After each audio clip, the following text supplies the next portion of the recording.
Yan, magandang araw po sa lahat mga boss. Poblacion East, something na sa Tarlac Project, part 20. So update po tayo dito. So patuloy pa rin yung pagbabakod natin dito. So pagkatapos niyan, pwede na tayo magtabon. Andito pala sa si architect.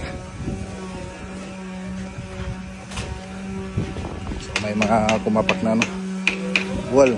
So chine-check nila.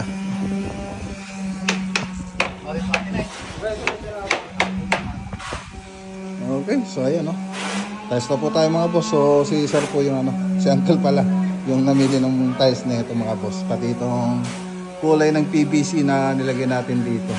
So pagkatapos niyan, pwede na po tayo mag-fabricate ng modular kitchen cabinet. Pero dapat nakapinis na po tong wall natin tsaka ceiling. So ayan, so ito yung room 1.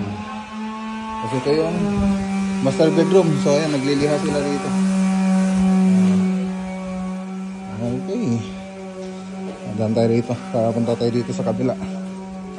So, yan. Pwede na rin tayo magtabon dito pagkatapos. Yung iba, nag-assemble ng scaffolding. So ito yung master bedroom mga boss.